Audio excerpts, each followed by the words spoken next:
Kaya dahil kailangan tiyakin natin na yung mga nahuhuling drugs ay talagang sinisira at wala nang pag-asa na bumalik pa na maibenta pa, na makuha, ibang i-report. At alam naman natin kung ano yung mga ibang pangyayari na nakikita natin. Hindi ang trabaho Hindi trabaho ng presidente ang mag-photo op sa nahuli na drugs at mag-photo op sa pagsira ng nahuli na drugs.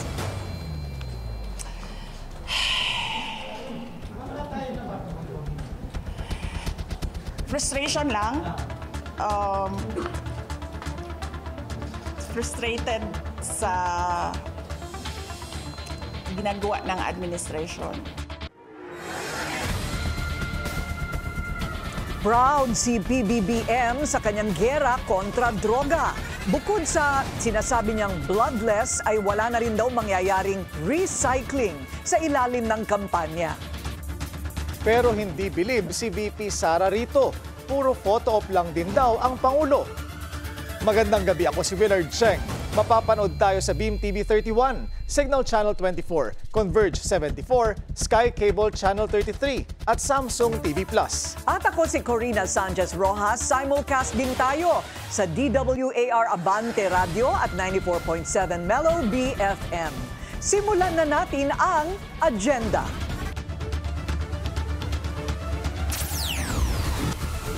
Sinisira ang ebidensya. VP Sara pinuntirya ang umano'y photo op ni PBBM sa mga nasabat na illegal na droga.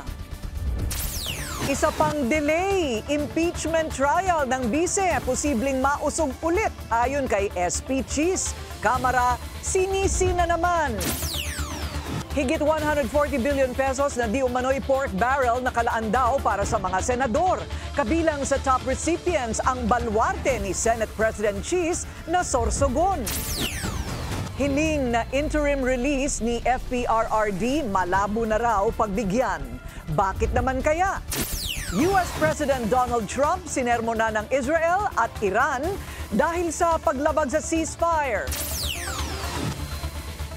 You know what? We basically have two countries that have been fighting so long and so hard that they don't know what the they're doing. Do you understand that? At after almost 10 years, Orlando Bloom and Katy Perry, hiwalay na nga ba?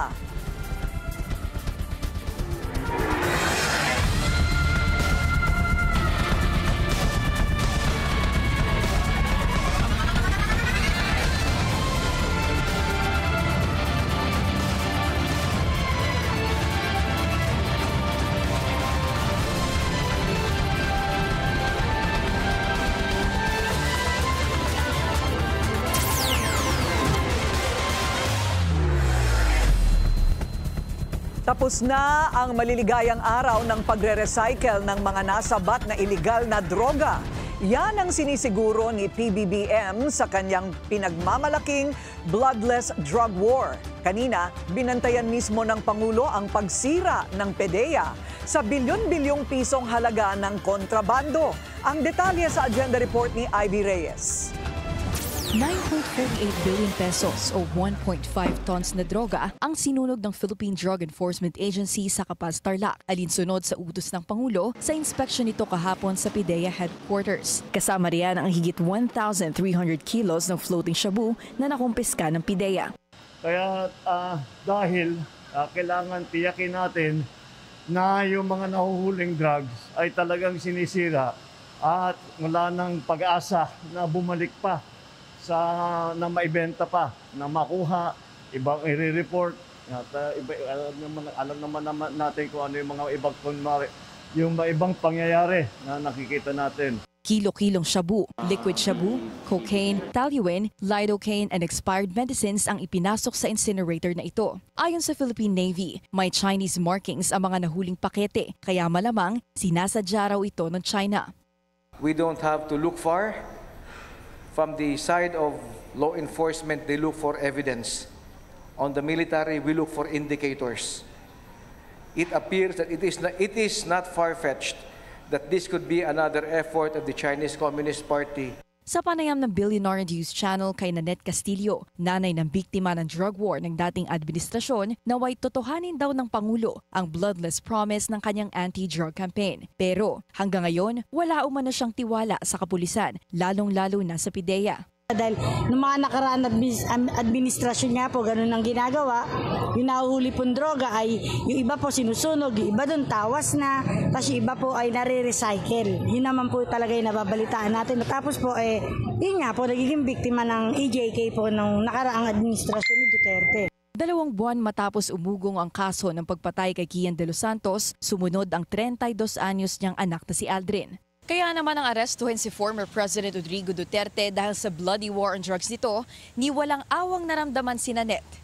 Wala rin daw sa posisyon humingi ng due process ang mga Duterte dahil gaya ng libo-libong mga biktima na nagmakaawa sa pulis, ang anak niya si Aldrin basta na lang binaril.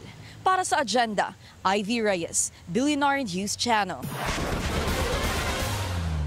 Bobo ang administrasyon. Yan lang naman ang panibagong hirit ni VP Sara matapos punahin ng Malacanang ang kanyang mga biyahe abroad. May patutsada rin ang bise sa anti-drug campaign ng Pangulo. Narito ang agenda report ni Joan Manalo. Hindi ko alam kung sinasadya nila na ayaw intindihin o talagang bobo lang talaga yung nasa administrasyon. I'd likely lean doon sa latter kasi sa lahat ng mga desisyon nila lately, Binanata ni VP Sara ang administrasyon ni PBBM. Hindi raw kasi nito naiintindihan ang pagkakaiba ng personal at official trip. Kamakailan lang kasi, kunestyon ni Palace Press Officer Claire Castro ang frequent overseas trips ng bise. Pang-personal daw ba o pang-bayan ang hirit ni Castro? Ang sagot naman ng pangalawang Pangulo. Ilalagay namin doon personal to differentiate it from official. Kasi pag personal, hindi ako gumagamit ng pera ng bayan. Pag official, gumagamit ako ng pera ng bayan. Hindi ibig sabihin na personal na lakad yan ay holiday o pamamasyal yan. So, yun yung ibig sabihin ng personal. Walang ginamit na pera ng gobyerno sa lakad na ito. Pero nagtatrabaho pa rin ako. 2 bansa na ang napuntahan ni VP Sara sa loob ng 2 linggo. Una ang Malaysia kung saan siya nagdaos ng Independence Day celebration. Pangalawa naman ang Australia kung saan dumalo siya para magsalita sa Free Duterte Now event. Ayon kay VP Sara, nagsagawa rin daw siya ng consultation kasama ang Filipino community abroad sa parehong overseas trip. Kaya frustrated daw siya na hindi siya naiintindihan ng administrasyon. Nagpasaring din ang bise sa ginagawang pagdalo ng Pangulo sa iba't ibang event kahit hindi naman daw niya ito trabaho.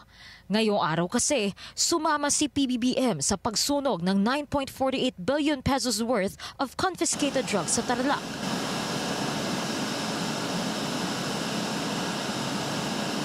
Hindi ko alam, ma'am. Trabaho ba ng presidente ang sirain ang ebidensya ng ano? Hindi trabaho ng presidente ang mag-photo op sa nahuli na drugs at mag-photo op sa pagsira ng nahuli na drugs.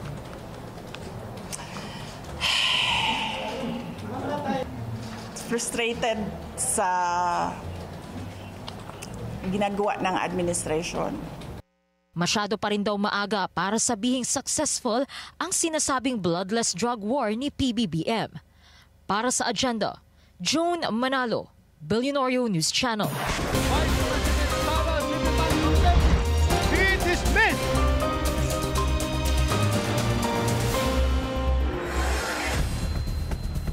Matutuloy pa ba? Yan ang tanong ng ilan matapos sabihin ni Senate President Cheese Escudero na posibleng ma-delay muli ang impeachment trial ni VP Sara. Narito ang agenda report ni Hannah T. Hindi pa tapos ang bakbakan sa impeachment ni Vice President Sara Duterte. Posible na naman kasing mausog o madelay ulit ang pre-trial at trial schedule. By June 30, matatapos na ang trabaho ng House Prosecution at kailangan ulit nilang mag-submit ng entry of appearance para sa 20th Congress. Sa July 28 pa ang pagbubukas ng sesyon para sa bagong Kongreso. Yan din ang araw ng sona ng Pangulo. Sabi ni Senate President Cheese Escudero, walang trial kung depensa lang ang meron sa impeachment case. They should, again, some things need to be done by the House, given the entry of the new Congress, bago may schedule yung trial. Mag-elect sila ng prosecutors, paano ka magta-trial ng walang kinatawan ng Kamara? At saka yung compliance nila sa order ng impeachment court. At dahil pwedeng halos 1 month bakante ang prosekusyon, sabi ni SP Cheese, pwede pa rin naman daw mag-convene ang impeachment court. Yan ang motu proprio o sarili nitong pagpapasya para mag-convene. Doon mabubuksan na naman ang realm of possibilities. Kabilang dyan ang posibleng pagpapadismiss sa impeachment complaint laban kay VP Sara. Wala kasing rule na pumipigil sa sinumang senator judge na mag-motion ito sa plenaryo. Wala namang bawal ngang motion eh. Yun ang problema ko sa maraming nagsasabi ng kung ano-ano eh. Asan ba yung rule? Asan ba yung provision sa saligang batas o sa rules on impeachment na bawal ang ganito o ganyang klaseng motion? Maski nga raw motion para agaran siyang i-convict, pwedeng idaan sa botohan. Kailangan lang ng simple majority vote o boto ng 13 out of 24 senator judges ng 20th Congress para matuloy ang dismissal. Hindi mo naman pwedeng pigilan ito dahil collegial body ang Senado bilang impeachment court. Kapag may nag-motion at may nag-object, hindi ba, sa tagal nyo sa Senado, ano bang gagawin? Pagbobotohan. Una nang binulaga ni Senator Bato de la Rosa ang plenaryo noong June 10 at nagmosyong ipadismiss na ang kaso bago pa man nag-convene ang impeachment court. That same day, nag-motion din para pabalikin ang impeachment articles sa House of Representatives sa botong 18-5. Kailangan daw kasing i-certify muna ng House members na hindi sila lumabag sa 1-year bar rule o pagbabawal sa pag-file ng multiple impeachment complaints laban sa isang opisyal. Ginamit pa nga yan ni VP Sara sa answer ad cautelam niya, ang tugon niya sa summons ng impeachment court, at sinabing void na from the beginning ang mga reklamo. Para sa House prosecution, sang-ayon daw sa saligang batas ang impeachment complaint na tinransmit nila dito sa Senado. Bahagi yan ng pleading na sinumiti nila kanina sa Clerk of Court. Attached doon ang isang House resolution na nagpapatotoo umanong hindi unconstitutional ang mga reklamo. Nag-submit pa sila ng manifestation at resubmission ng entry of appearance at sinabing di gaya ng sagot ni VP Sara sa korte, wala raw reservation sa bahagi ng prosekusyon. Para sa agenda, Hannah Tia, Bilyonaryo News Channel.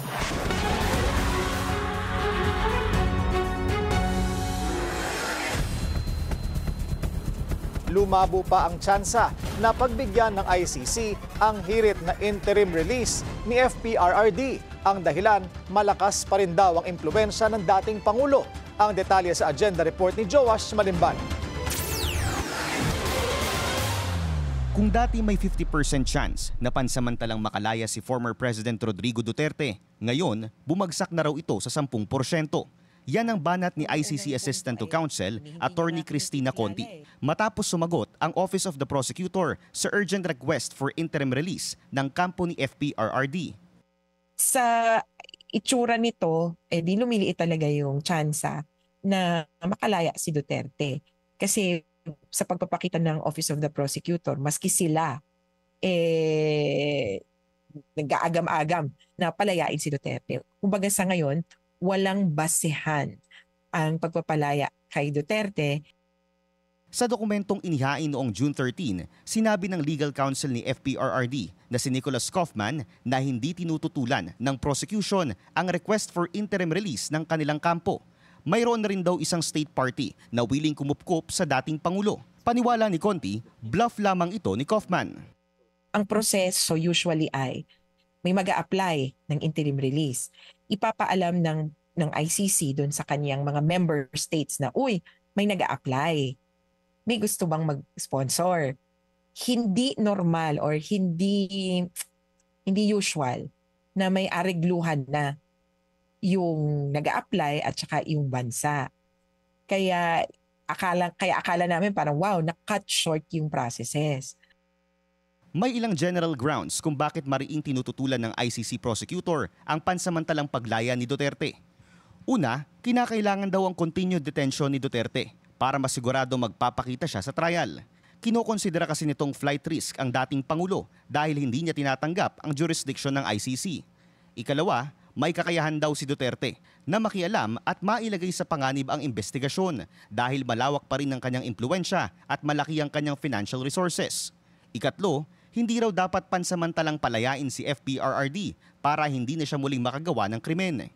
Duda naman ni former Chief Presidential Legal Counsel Attorney Salvador Panelo na pressure lang ang prosecution matapos ang negatibong reaksyon mula sa mga drug war victim nang lumabas sa publiko ang interim release request ni Duterte. Baka nangyari dyan, talagang hindi ino-oppose yan. No? Kasi matagal niya na sinabi, mga 2-3 weeks ago naman yan, di ba? Baka yun ang usapan. Kasi pwede naman mangyari yan. Dagdag ni Attorney Panelo, walang katotohanan ang mga akusasyon at naging argumento ng prosecution. Na yung mga circumstances na pwede siyang bigyan ng release ay naririyan, like yung humanitarian consideration, yung wala namang talagang flight risk. Ayon sa ICC, wala pang official timetable kung kailan nahatulan ang request ng kampo ni Duterte. Pero nilinaw ng korte na kailangan ma-justify ni FPRRD na sakaling mapagbigyan ng kanyang interim release, hindi niya tatakasan ng kanyang trial, hindi malalagay sa panganib ang investigasyon at hindi na siya magpapatuloy sa paggawa ng krimen. Para sa agenda, Joash Malimban, Billionaire News Channel.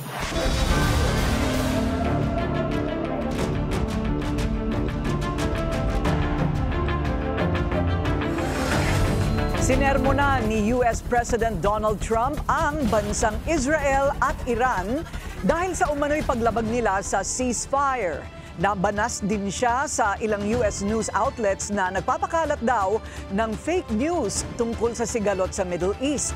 Ang detalye sa agenda report ni May Rodriguez. You know what?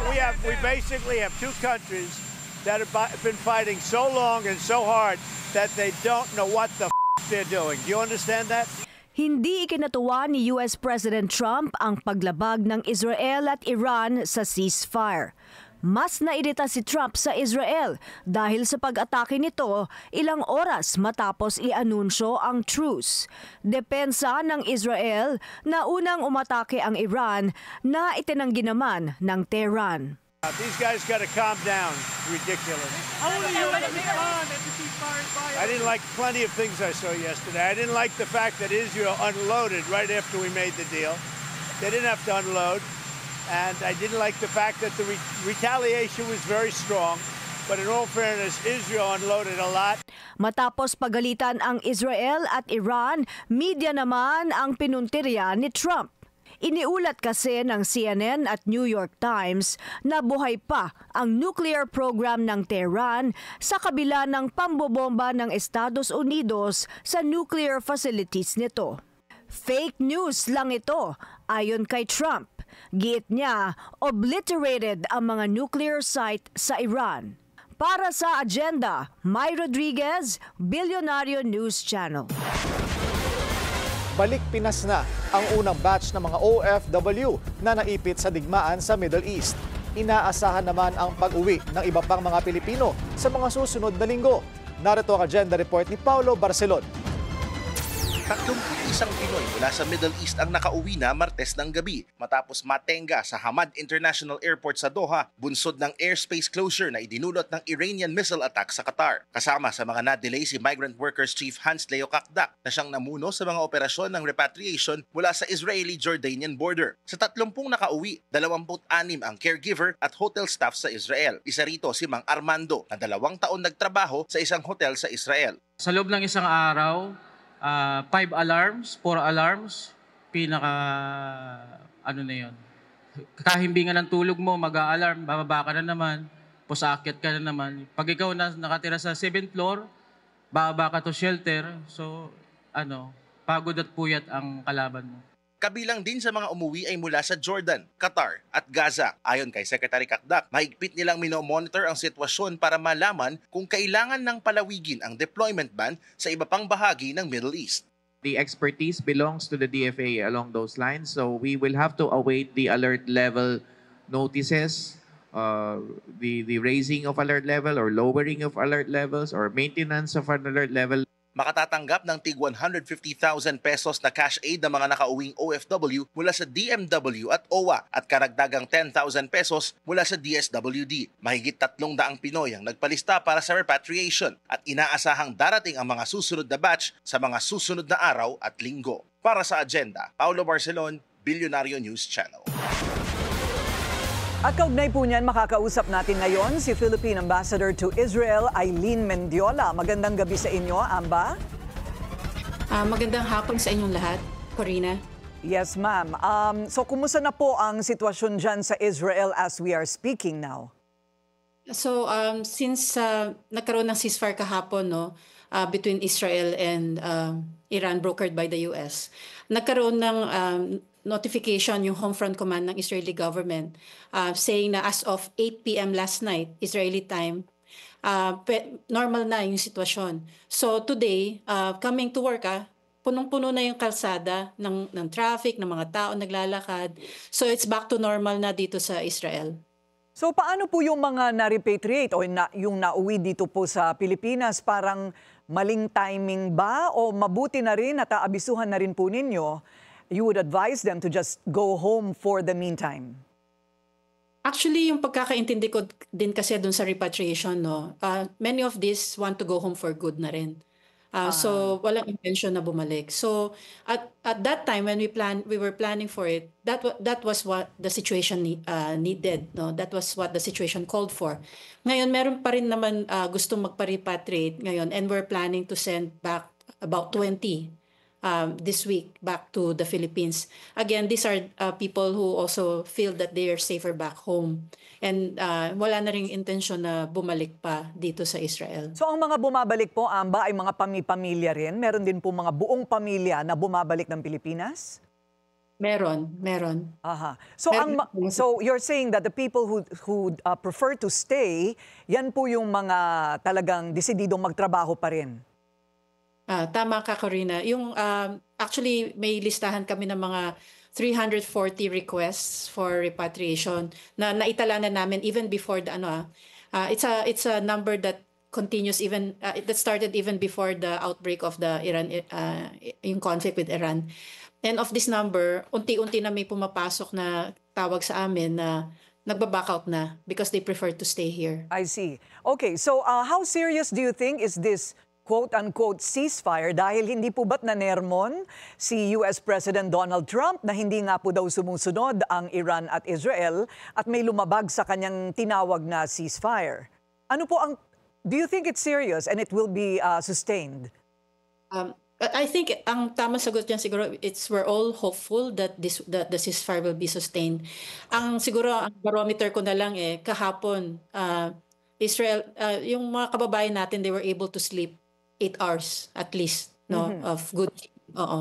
So itong pronouncement ng magkabilang panig Iran at Israel ay opisyal na sila po'y sumusunod, alinsunod sa gustong mangyari ng Estados Unidos. Oo, dito sa Israel, I cannot say for Iran kasi ang nagmo-monitor dyan yung embassy natin sa Tehran. But from the Israeli side, even the Prime Minister came out with a statement yesterday na they're upholding the ceasefire. I see. Okay, so hindi po ba kayo natatakot na kayo po sa Israel ay pumayag at sumusunod, baka ang Iran po ay hindi sumunod? I guess there's always that possibility, pero we're hopeful na that the two sides will abide by the agreement na tuloy-tuloy yung ceasefire. Opo. Maaari po ba ninyong ikwento ang naging sarili ninyong karanasan? Meron po ba kayong personal experience sa kasagsagan ng palitan ng putukan? Siguro classic na involve yung media. There were 2 instances. One instance na ongoing yung interview, we had to cancel it. Tapos another one, magsisimula na yung interview, we had to rush to the bomb shelter. So mga classic example po to na it can happen anytime. The missile attack could happen anytime, day or night. So we just had to be ready and that we needed to be very near or close by a bomb shelter. Alam po ba ninyo kung ilan na ang civilian casualty mula nung magsimula ang lahat ng ito diyan po sa Israel? For the civilians dito? Yes. yung numbers ng what we have are for the Filipinos, no? For the Filipinos, we have about let me just check yung numbers ko. 135 Filipinos, yung bahay nila mga na-damage ito. Tapos we have 8 critically injured. For the Israeli side, I think there was about 24 who died. Oh. And thousands who were left homeless and injured in one form or another. Definitely, I could say, surveying the damages nung kasama po namin yung foreign minister ng Israel. Massive construction job. Massive demolition job and massive construction site ang mangyayari dito in the next couple of months and years dito sa Israel. Is it still alert level 3 o binaba na po ito dahil sa ceasefire? We are currently in discussions with the DFA tungkol sa possibility na ibaba. We're just waiting for yung assessment ng Home Office sa DFA sa Manila para bigyan kami ng go signal kung ano na talaga. Okay, so good luck. God bless you. May war end and peace prevail. Maraming salamat, Philippine Ambassador to Israel, Eileen Mendiola. Thank you very much, Karina. Party mode ang OKC ngayon sa victory parade ng 2025 NBA champs Oklahoma City Thunder. Mainit man ang panahon, mas mainit naman ang salubong ng mga fans sa kanilang hometown heroes. Tinalo ng Thunder ang Indiana Pacers sa 7-game final series para masungkit ang unang titulo ng prangkisa. Laking pasasalamat ng season and finals MVP na si Shai Gilgeous-Alexander para sa kanilang remarkable championship journey. Don't ever forget this. Like, moments in life like this, they don't come and go often. Make sure you guys enjoy this moment with your family, your friends, your loved ones. Everyone that helped you and us get here. And don't forget who they are. Don't ever turn your back on them.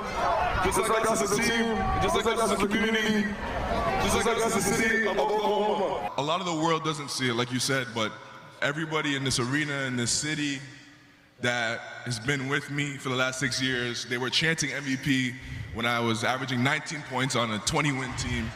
They understand. They know exactly what it takes and what it looks like. Yeah. And without them, we are not this. Tapos na ang 10-day spiritual retreat ni French NBA phenom Victor Wembanyama. Nag-post ang San Antonio Spurs big man ng kanyang mga litrato sa Shaolin Temple sa China. Makikitang in full monk mode ang basketball player na nag-martial arts pa.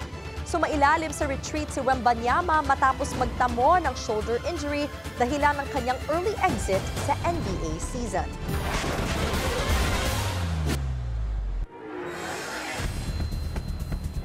Sa ekonomiya ng giyera sa Middle East, minaliit ni PBBM. Susunod yan sa agenda.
Traffic check muna tayo ngayong Miyerkules sa EDSA Boni MRT Station. Bumper to bumper na ang mga sasakyan sa northbound lane. Huli sa CCTV ang isa na namang nakawan sa Makati. Huli rin ang 2 suspect sa follow-up operation. Ang detalye sa agenda report ni Andrea Salve.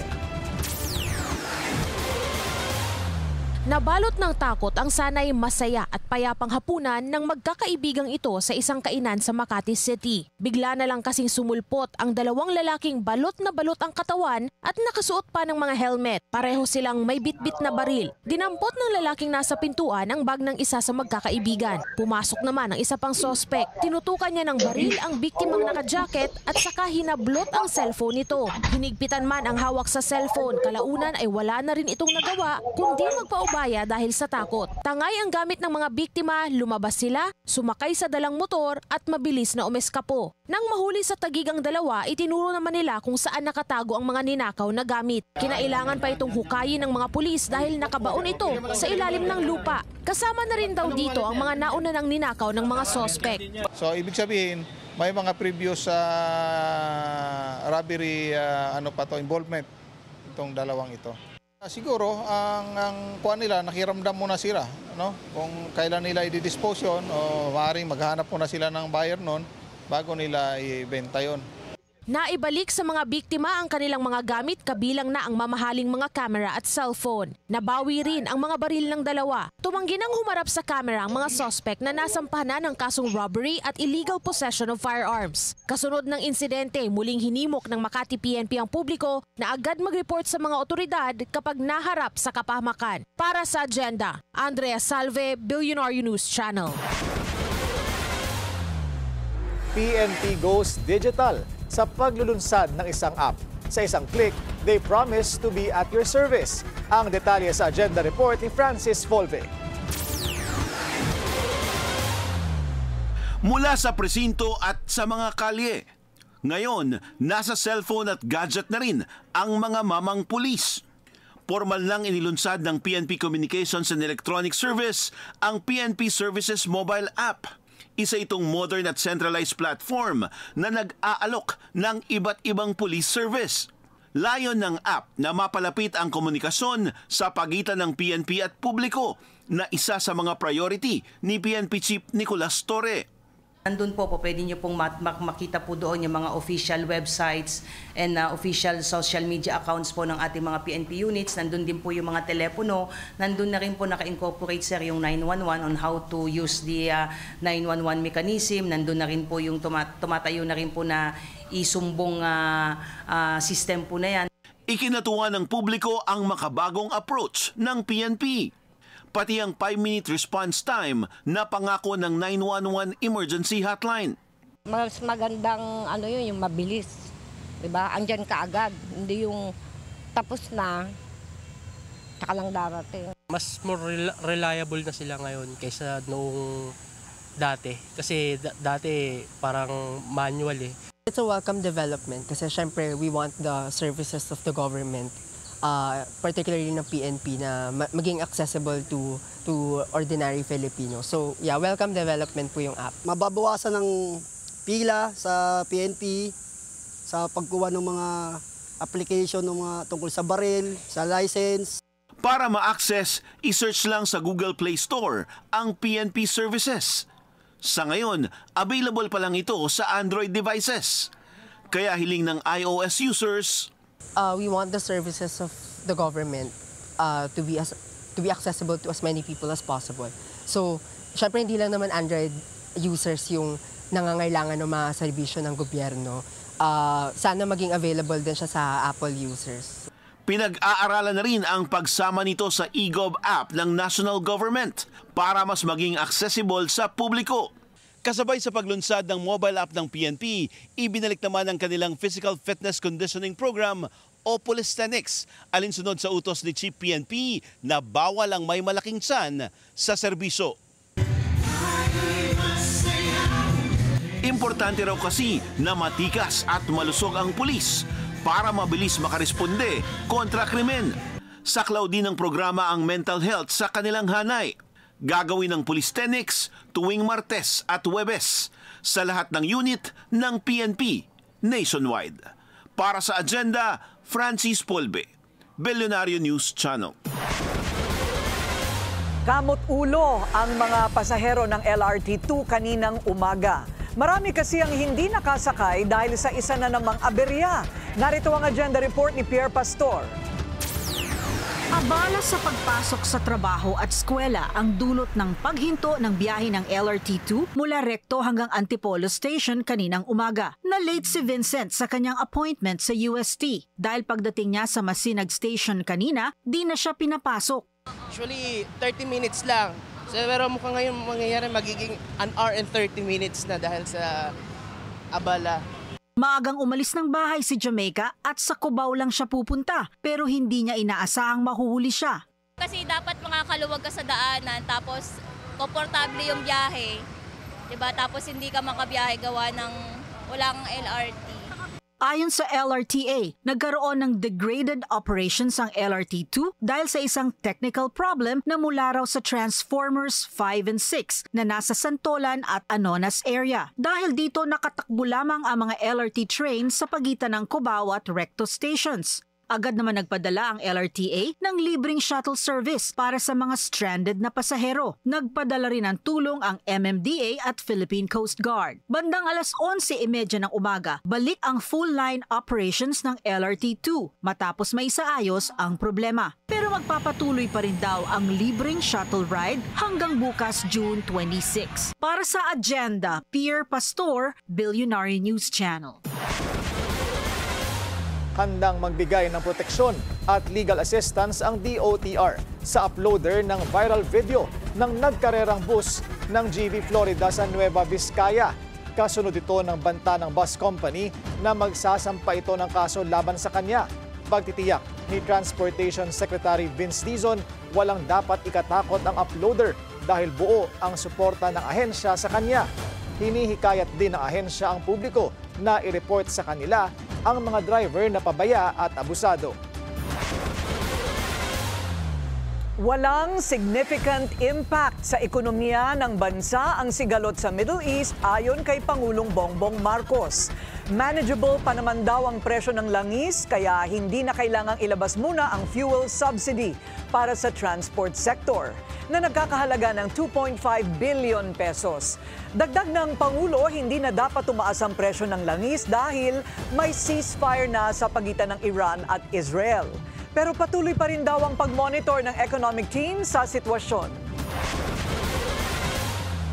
Sa harap ng pagtaas ng presyo ng gasolina, para-paraan na lang muna ang mga motorista para makatipid.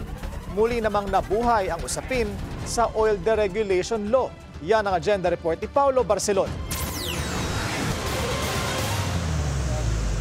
Makati to BGC ang kadalasang ruta ni Jeff sa araw-araw niyang pagbiyahe. Nagpakarga kasi ako ngayon dahil fuel price increase na. So inagahan ko na. Dahil mamayang gabi mas mahaba pa pila. Ang ibang driver gaya ni na Christine na may company car subsidy at ang BGC bus driver na si Ronald, kanya-kanyang diskarte para makatipid sa gasolina. Personally, of course, hindi ako nag-idle ng car. So yun lang yung ginagawa. Ang ginagawa po namin, sir, lalo pag wala kaming biyahe, talagang pinapatay na lang po namin yung bus. At saka yung aircon hanggat hindi kailangan, ginagamit, ina-off din po namin. Ang ilang transport group naman gaya ng Piston, kinalampag ang Department of Energy na muling i-regulate ang oil industry. Deceptive tactic lang daw ang mag-utay-utay sa oil price hike. Ang ending pa rin daw kasi mas mataas na pasanin para sa mga Pilipino. Panahon na raw para i-repeal ang oil deregulation law na nag-alis sa kapangyarihan ng Department of Energy na direktang kontrolin ang presyo ng mga produktong petrolyo. Siguro panahon na rin na bisitahin natin ulit, no? To look at the oil deregulation law, kung ano ba ang, kasi matagal na yan ano ba yung ibang paraan pa para more protection for our people in times like emergencies like this. Sa ngayon, todo bantay pa rin ang DOE sa galawan ng presyo ng langis at sa mga gasolinahan. Ayon sa Department of Energy, patong-patong na parusa ang kakaharapin ng mga gasolinahang mandadaya sa kanilang consumer lalo't tumataas ang presyo ng krudo. Umaabot sa 10,000 pesos kada pump ang parusa sa mga gasolinahang nandadaya sa dami ng gasolina kanilang ikinakarga, habang 200,000 pesos naman ang penalty per pump sa mga gasolinahang nandadaya sa quality ng kanilang gasolina. Para sa Agenda, Paulo Barcelon, Billionaire News Channel. Hindi lang mga motorista, pati mga nagbebenta ng insurance, apektado rin ng gulo sa Middle East. Ang detalye sa Agenda Report ni Sujin Kim. Hindi lang mga bangko at stock market ang nayayanig sa gitna ng mga negosasyon at tensyon sa gitnang silangan at iba pang bahagi ng mundo. Lalo ring nababahala ang mga insurer sa Pilipinas. Ayon sa PruLife UK, ang geopolitical shocks tulad ng gera sa pagitan ng Israel at Iran ay hindi lamang issue ng energy security. May direktang epekto ito sa industriya ng insurance na parte ng financial system. Of course, we're all concerned about the effects of geopolitical risks are always present in any business, including insurance companies. I mean, we are primarily a financial institution, and of course, any geopolitical instability will, of course, affect our ability to offer better products, to maintain our position in the market. But of course, we're not immune to the secondary effects. I think primarily because of the market volatility, that would impact definitely investment portfolios, particularly for the life insurers. Dagdag pa rito ang inflationary pressures. Tumataas ang presyo ng langis at mga bilihin na siyang tumatama sa operating costs at purchasing power ng mga consumer. At kapag mas lumiliit ang budget, insurance ang unang isinasantabi. Yung insurance kasi, as we all know, parang last product in your mind na yan eh. So it's not normal, it's not a product that you'll normally think of buying immediately, no? Walang ganong pull. Ngunit para sa mga insurer, sa mga panahong ito, pinakakailangan ang binibigay nilang proteksyon. Pero batay sa datos, maraming Pilipino ang wala pa rin nito. Sa kasalukuyan, mas mababa pa sa 2% ang insurance penetration rate sa Pilipinas, malayo sa regional average na 3.35%. We do see that people will require more protection dahil the environment, as the environment goes on, changes, tapos it becomes worse, the floods become worse, the heat becomes heavier. We believe people will need more protection products and ordinary life products, health insurance. Layong baguhin ng mga insurer ang ganitong pananaw. Ang kulang sa insurance, ang kulang sa Filipino communities insurance. Even if you say na ang affected dyan yung mga investments nila in equities, debts, kung nawala lahat ng investments niya, wala siyang pagkukuha ng funds. And that's where insurance comes in. Sa kabila ng mga banta, tiniyak ng mga kumpanya na matibay ang kanilang capital base. Ayon sa Insular Life, may strategy silang panangga sa market swings. We have strong capital position. So we've been maintaining consistently yung capital well above what the regulators require. So that ensures resilient tayo even under such stress scenarios. Tapos in terms of our investment strategy, we design it in a way na ma-mitigate yung mga concentration risk. So may diversification built in. Especially, there should be enough cushion against mga global market swings. Kasabay nito, pinalalakas rin ang kanilang risk management systems. Nakikita ng Insular Life na lalaki ang demand para sa mga produktong kagaya ng income replacement insurance, lalo na para sa mga OFW na pwedeng maapektuhan ang kabuhayan. Para sa Agenda, Sujin Kim, Billionaire News Channel. Star-studded ang kickoff ng Men's Fashion Week sa Paris. Dinagsa ang show ng Louis Vuitton para ilunsad ang kanilang Spring 2026 collection. Kabilang sa guests sina Beyoncé, Jay-Z, Spike Lee at LeBron James. Ang musician at LV Artistic Director na si Pharrell Williams ang nanguna sa event kung saan ibinida ang bagong 1970s inspired collection ng luxury brand. VP Sara, sinagot ang mga akusasyon na duwag siya sa kanyang impeachment trial. Susunod yan sa Agenda.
Traffic check ulit tayo. Sa EDSA Guadalupe naman, mabagal ang daloy ng mga sasakyan sa north and southbound lanes.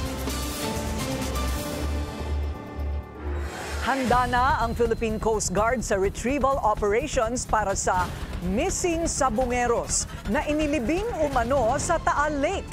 Ayon sa PCG, hindi madali ang misyon dahil sa lalim at lawak ng lawa. Narito ang agenda report ni Andrea Salve.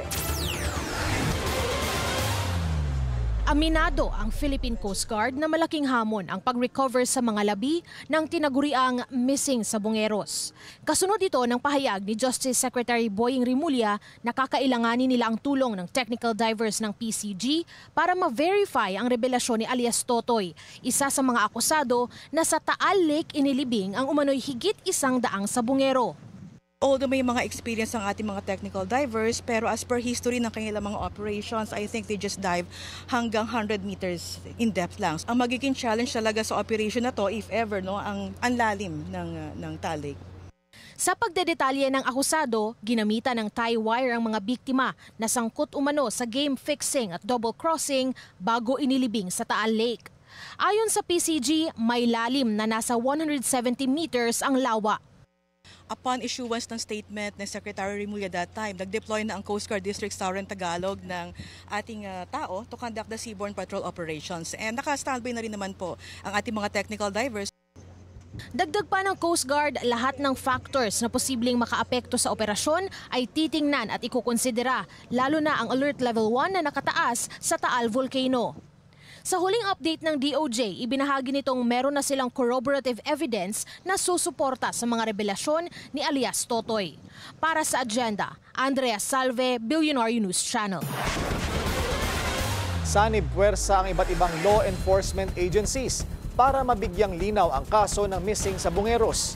Bukod sa retrieval operation, proteksyon sa whistleblower din ang kanilang pangako. Ang detalye sa agenda report ni Francis Folve. Gaya ng Coast Guard, naghihintay na lang ng go signal ang Philippine Navy mula sa DOJ para sa deployment ng kanilang technical diver sa Taal Lake kung saan inilibing umano ang missing sabongeros. Ayon kay Navy spokesperson Captain John Percy Alcos, mandato nila ang tumugon sa interagency support kaugnay sa kaso. Sa panig naman ng PNP, handa rin itong umalalay sa DOJ sa pagbibigay ng proteksyon sa whistleblower sa kaso. Lalo na't may mga pulis daw na sangkot sa krimen. Regardless po kung sino po ang involved dito, civilian, mataas na tao at even yung mga kabako po natin, wala po tayong sasantuhin po dito. So antayin po natin yung full disclosure po nitong lumabas po na possible witness po at gaya po ng nasabi natin kung ano pong assistance ang po pwede po nating ibigay dito po sa possible witness, and of course yung ating investigative assistance na hihingin po sa atin ng DOJ ay ibibigay po yan ng Philippine National. Samantala, personal na alitan ang nakikitang motibo sa pagpapapatay sa 63 anyos na Technical Director ng House Committee on Ways and Means na si Director Mauricio Mori Pulhin. Binarilsa nitong nakaraang linggo sa mismong selebrasyon ng kaarawan ng kanyang anak sa Quezon City. Inar daw po sila di umano ng magkalibin na sinasabi na may personal na galit doon sa biktima po. Di umano sila daw po ay sasampahan ng kaso nitong ating biktima po. So nagpahanap po doon sa kanilang assistant ng sino ang po pwedeng pumatay. Nasa kustudiya na ng QCPD ang dalawang sospek na naaresto sa Caloocan at nahaharap ngayon sa kasong murder. Tinutugis naman ang 4 pang sospek, kabilang ang umano'y mga mastermind sa krimen. Para sa agenda, Francis Polbe, Billionaire News Channel. Wala pang naitatalang Nimbus variant ng COVID-19 ang DOH. Wala rin daw dapat ikabahala dahil mataas ang vaccination rate sa bansa. Yan ang agenda report ni Pierre Pastor. Ligtas ang mga nabakunahan noong kasagsagan ng pandemya sa bagong COVID variant na Nimbus ayon sa mga eksperto. Ang ating immune system ay merong memory. Natatandaan niya kung sino yung nakilala niya. Di tulad nung iba na kinakalimutan na lamang. Yung ating immune system, once nakilala niya yung sakit, forever niyang maaalala. At kung kailangan, i-activate niya yung kanyang sarili. Sinimplify ko lamang po, pero yung sinasabing T-cell mediated immunity, yun ang nakikita ng mga experts na dahilan kung bakit tumatalab pa rin. Nag-alala ang ilang hindi nagpabakuna noon, pero paliwanag ni ASEC Albert Domingo, hindi kailangang mangamba.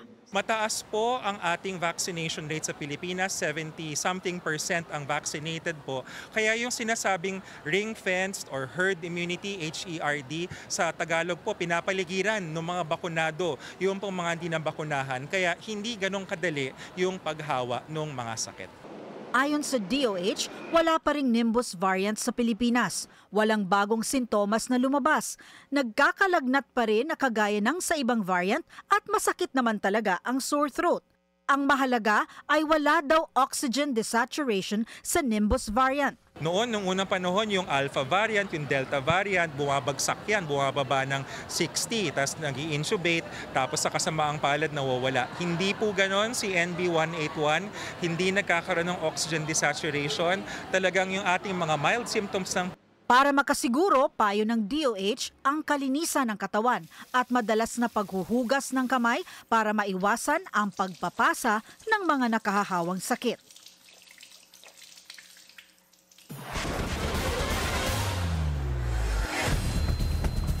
Duterte Youth Chairman Ronald Cardema is never backing down.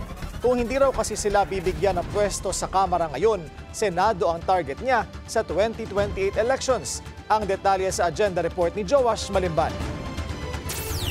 Kung hindi ipoproklama bilang isa sa mga nanalo sa party list race, tatakbo si Duterte Youth Chairman Ronald Cardema sa Senado sa 2028. Yan ang inilabas na statement ng grupo matapos magpasa ng motion for reconsideration sa naging desisyon ng COMELEC 2nd Division na kanselahin ang kanilang registration. Giit ni Cardema, biktima sila ng pamumulitika. Yung mga kasabay naman namin party list, merong kaso ng terrorism, merong kaso about drugs, merong mga plunder, madami, about plunder and corruption. Tapos meron pa about citizenship.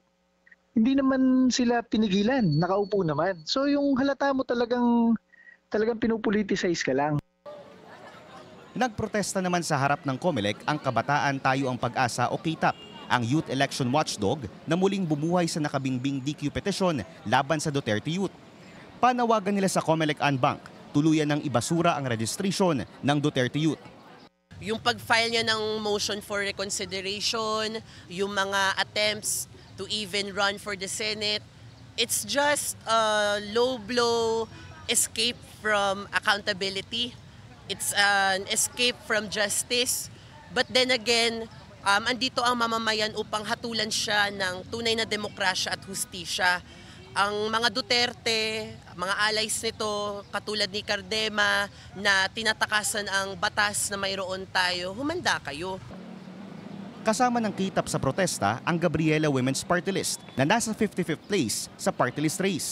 Pero may tsansa itong makapasok sa Kamara kung tuluyan ng madidisqualify ang Duterte Youth. Sa loob ng 21 years, so na nakaupo ang Gabriela Party List sa Congress,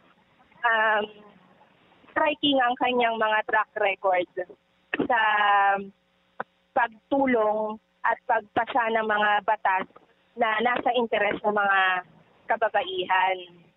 At saka siya lang talagang natatanging boses na tumitindig. Kasalukuyang nakabinbin sa Unbank ang apela ng Duterte Youth. Sakaling sang-ayunan nito ang desisyon ng 2nd Division, handa raw ang grupo na iakyat ang issue sa Korte Suprema. Para sa agenda, Joash Malimban, Billionaire News Channel.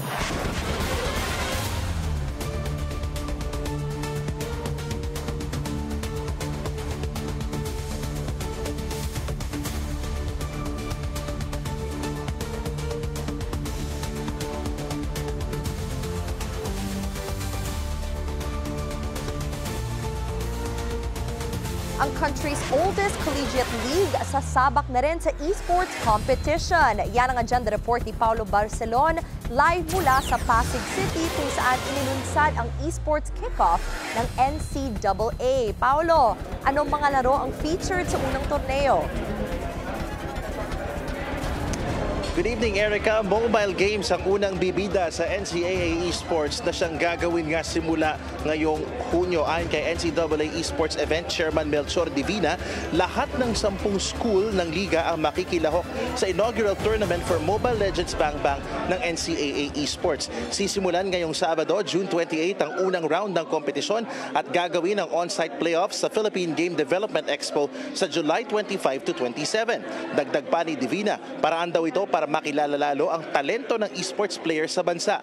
Lalo't sa mga nakaraang NCAA seasons, mga atleta din ang nakikisamang maglaro ng iba't ibang esports games. At ayon naman sa batikang esports analyst at dating University of Santo Tomas MLBB head coach na si Theo Umi Ignacio, malaking tagumpay ang pagkakalagay ng esports sa collegiate scene dahil maraming mga organisasyon ang nagsimulang kunin ito gaya ng UAAP at ang Philippine Collegiate Championship.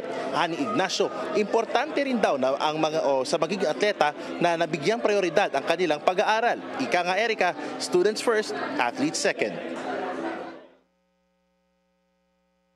Super important na nababalanse mo talaga yung academics mo kasama ng esports training mo, mainly because you are a student first rather than an esports athlete. You cannot compete in a esports league in a collegiate level if you don't pass your subjects.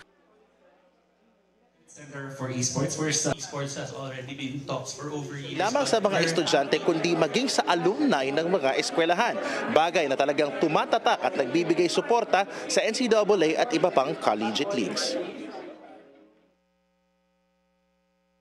The fact that they're delivering the esports experience to a mass level audience na mas nakaka-relate kahit yung mga alumni na walang alam sa esports, they just want to win with their school or their alma mater. These are things that are priceless.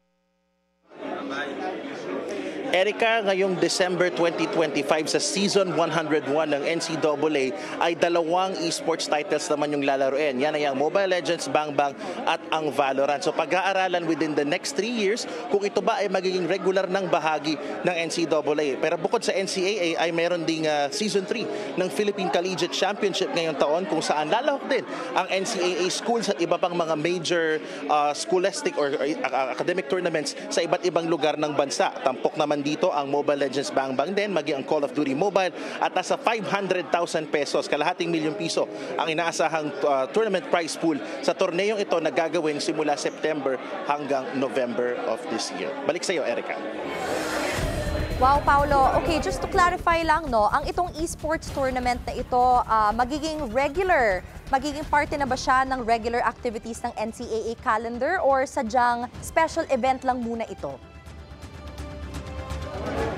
For this Season 100, Erica, they call it a special event, no? So after this, Season 101, magkakaroon ng additional na esports events, which is yung Mobile Legends Bang Bang at saka yung Valorant, no? So by the next 3 years, ang napag-usapan kanina sa press conference ay pag-aaralan kung ito ba ay magiging regular ng bahagi talaga ng ecosystem ng NCAA. Kasi alam naman natin, when we say NCAA, every sport matters in terms of winning the general championship. So within the next 3 years, pag-aaralan ng mga member schools at ng NCAA Policy Board kung ito ba ay something na pwedeng idagdag sa tsansa ng mga member schools na maiuwi yung Grand Championship o yung overall championship ng NCAA, Erica. Alright. So, suportahan namin yan, Paolo. Sisigaw na lang ako ng Animo Lasal dito sa studio. Maraming salamat, Paolo Barcelon. Nag-uulat live mula sa Pasig City. Mga senador, mayroon daw higit 140 billion pesos na pork barrel. Susunod yan sa agenda.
Isa pang traffic check ngayong Wednesday rush hour sa EDSA Mega Mall. Mabigat ang daloy ng mga sasakyan sa north and southbound lanes.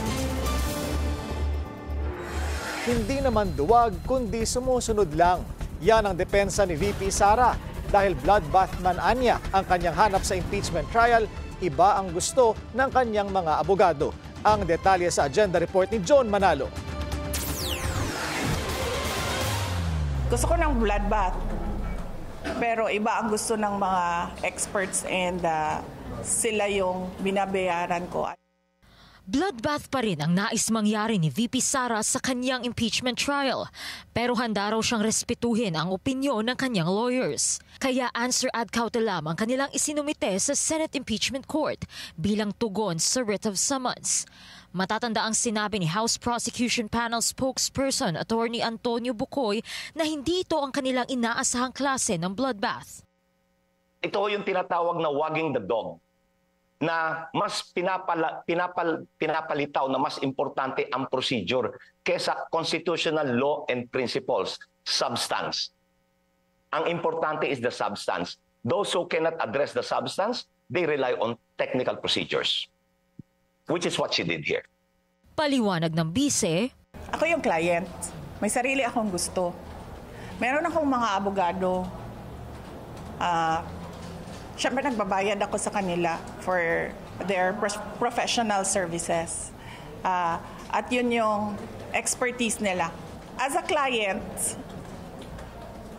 hindi ko papairalin yung gusto ko over doon sa gusto ng abogado because that would mean I'm wasting my money paying my lawyers but not listening to their expert advice. Pinangalanan na ng VP si Michael Poa bilang official spokesperson ng kanyang depensa. Isa rin si Poa sa miyembro ng 16-man defense team. Sa kaso naman ng kanyang ama sa ICC, buwineltahan niya ang pagharang ng prosecution sa request for interim release ni FPRRD. Noong siya ay Pangulo nga, hindi nga niya trineten yung mga biktima eh. Pangulo siya noon, meron siyang power and authority. Ngayon pa na nasa loob na siya ng detention unit. And lalo na kapag nasa ibang bansa na siya, na unreachable sa kanya ang mga tao sa Pilipinas. Flight risk daw ang dating Pangulo ayon sa ICC prosecutor at malakas pa rin ang impluensya dahil bukod sa nanalong mayor ng Davao City, Vice President din ang kanyang anak. Sagot ng VP, my power and authority do not extend beyond Philippine shores. So kung saan man yung bansa na may interim release ay wala tayong say doon. Dalawang bansa raw ang handang kumupkop kay FPRRD pero hindi naman ito nabanggit ng bise. Pero nauna niya nang sinabi sa Melbourne, isa ang Australia sa mga bansang tinitignan ng kampo ng dating Pangulo kung sakali mang payagan ang kanyang interim release. Para sa agenda, Joan Manalo, Billionario News Channel. Buhay pa pala! Kontrobersyal na naman ang pork barrel dahil ang mga senador mayroon daw nito sa 2025 budget. Yan ang agenda report ni Hannah T. Hindi tinanggi ni Senate President Cheese Escudero kung merong nakaalat na bilyong-bilyong pisong pork barrel para sa mga senador. Yan matapos tanungin kung totoo bang may 150 billion peso allocation sa kanila na nakapaloob sa 2025 national budget. Hindi ko alam kung saan nakuha yung total na yon. Sa dokumentong nakuha ng Abante Tonight mula sa isang source, nasa lagpas 140 billion pesos ang di umano'y pork barrel para sa mga pinagpala raw na senador. Out of the 6.352 trillion peso national budget, ininsert umano ang pondong ito. Kabilang sa top 3 ang Baluarte ni Escudero na Sorsogon na may allocation umano na lagpas 9.82 billion. Top 1 naman ang Bulacan na nasa 12.08 billion. Habang ang iba pang mga lugar gaya ng Quezon Province, Valenzuela City at Cebu nakatanggap lang ng less than 5 billion. Sa pagkakaalam ko, FLR ang malaking bahagi ng budget at hindi pa nare-release. Hindi ko pa nalalaman kung anong porsyento, anong lugar yung na-release at hindi. Pero sa pagkakaalam ko, dahil sa pag-review ng Pangulo, kung maalala mo, NFLR karamihan ng mga releases. May mga proposed amendments ang mga senador at ang mga mambabatas sa Kamara man o sa Senado na dumaan sa proseso ng amendments. Kung saan mang lugar yon, nakalagay naman sa budget lahat yon. Hindi rin alam ni SP Cheese kung dahil ba ito sa nagdaang eleksyon o kung na-release na ba ito ng Budget Department. Kung na-release o hindi, DBM siguro makakasagot nun. Hindi ko alam. Hindi ako updated. Kasi hindi automatically released eh. Pork barrel ang tawag sa lump sum na pondo ng isang mambabatas para sa localized projects nito. Naging mainit ang pork barrel nang pumutok ang PDAF scam noong 2013, ang political scandal ng ghost projects na pinondohan ng mga mambabatas ng around 10 billion pesos at implemented umano sa mga kumpanya ni Janet Lim Napoles pero wala namang naging tangible output. Nasa porma rin ng Countrywide Development Fund o CDF noon sa ilalim ng yumaong House Speaker na si Ramon Mitra ang Pork Barrel Fund bago ito naging PDAF. Sinusubukan ng Billionario News Channel kunin ang pahayag ng DBM at ni Senador Grace Poe na outgoing chairperson ng Committee on Finance sa Senado. Para sa agenda, Hannah Tia, Billionario News Channel. Pinaiimbestigahan na ng COMELEC ang natalong Taguig congressional candidate na si Lino Cayetano dahil sa posibleng paglabag sa Omnibus Election Code. Idiniklara ng COMELEC 2nd Division na moot and academic ang COC ni Cayetano dahil sa pagkatalo pero hindi raw ito ligtas sa kaso sa umano'y misrepresentation. Nag-ugat ang reklamo sa pag-transfer ni Cayetano ng kanyang voters registration sa Taguig. 5 araw bago ihain ang kanyang kandidatura.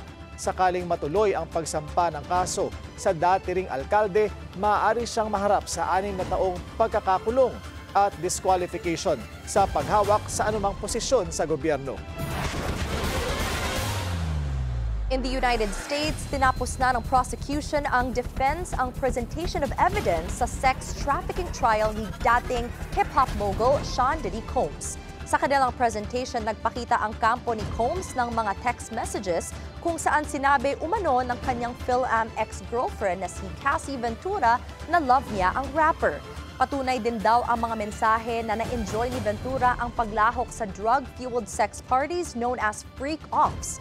Pero giit ng prosecutors, pinilit lang ni Combs ang kanyang mga girlfriends. More than 30 witnesses ang nag-testify sa loob ng halos 7 linggo. Nahaharap sa life imprisonment si Combs kung mahatulang guilty sa sex trafficking, racketeering, and transportation to engage in prostitution. Nasa Venice na ang ilang high-profile guests ng much-awaited wedding ni tech billionaire Jeff Bezos at journalist Lauren Sanchez. Kabilang sa kanila ang anak ni US President Donald Trump na si Ivanka. Nakitang nag-check-in sa luxury hotel si Ivanka kasama ang asawang si Jared Kushner at mga kanyang anak. Nasa 200 guests ang inaasahang dadalo sa so-called wedding of the century. Hindi pa rin nare-reveal ang eksaktong petsa at venue ng kasal pero gaganapin daw ito between June 26 at June 28.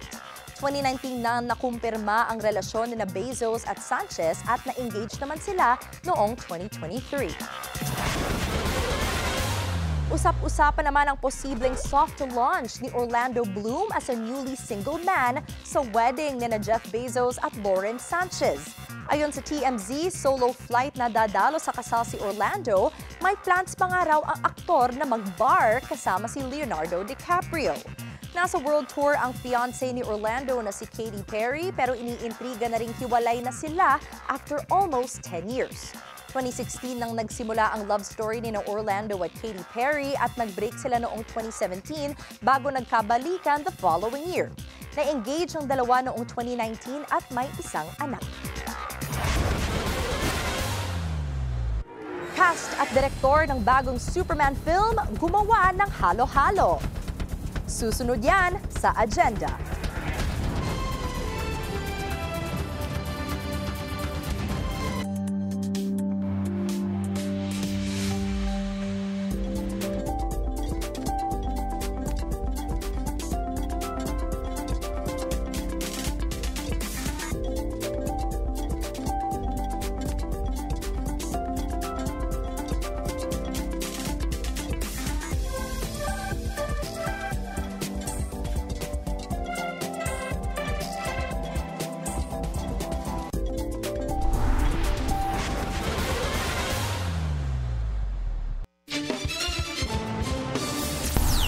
Traffic check ulit tayo.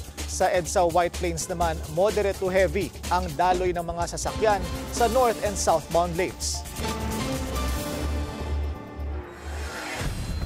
Mission accomplished.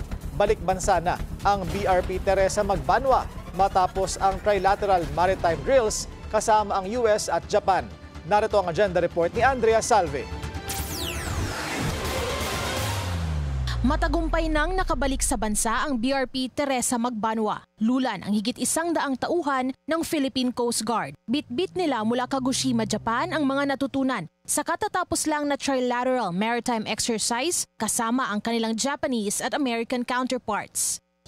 Dati with Philippine Coast Guard and Japan Coast Guard lang or Philippine Coast Guard with US Coast Guard. Ito ay very significant dahil 3 Coast Guard po ang nag-ooperate. So marami po tayo natutunan in terms of interoperability, communications-wise, mga doctrines on how to conduct search and rescue, and maritime environmental protection.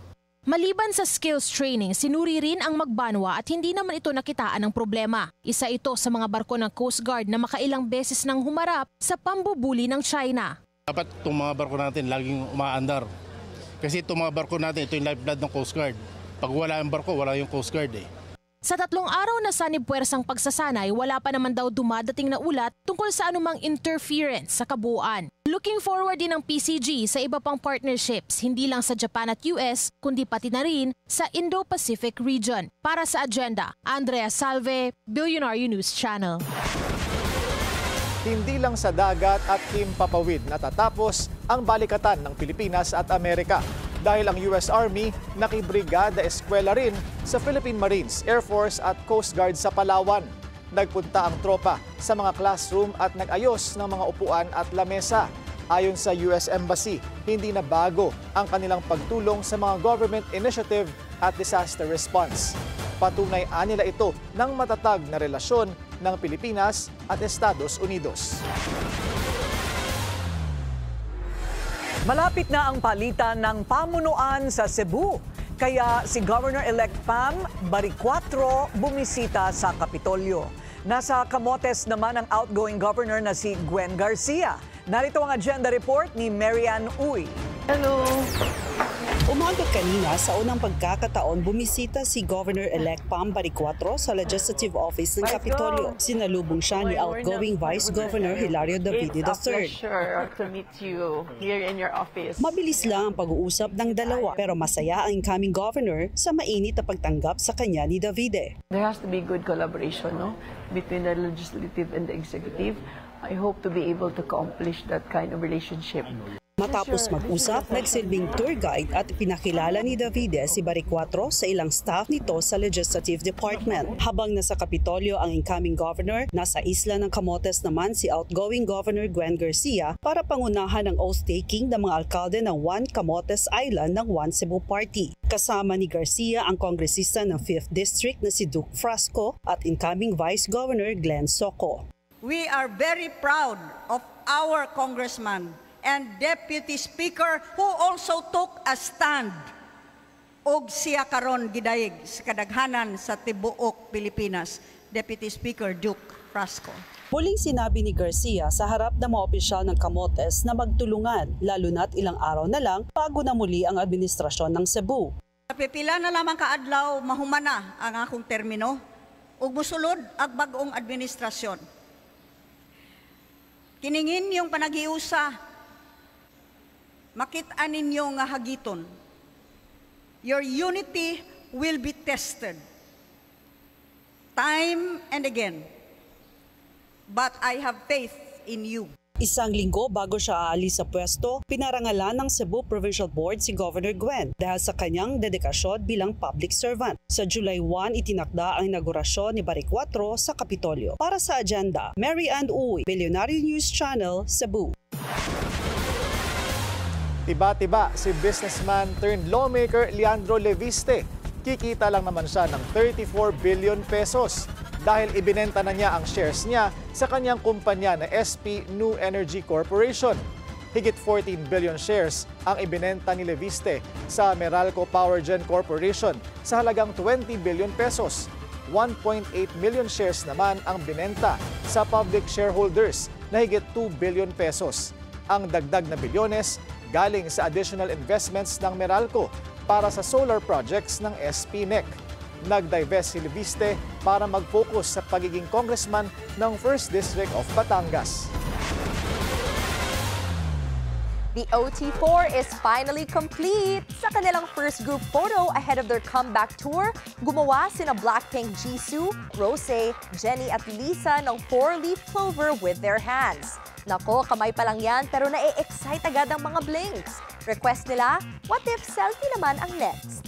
Magsisimula ang Deadline World Tour ng Blackpink sa Goyang, South Korea sa July, kabilang sa stops ang Philippine Arena sa November 22 at 23.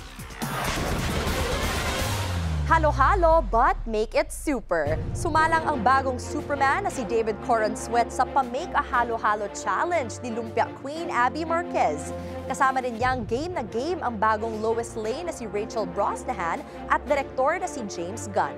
Sa video makikitang very competitive ang tatlo at may bardagulan pa nga nangyari after.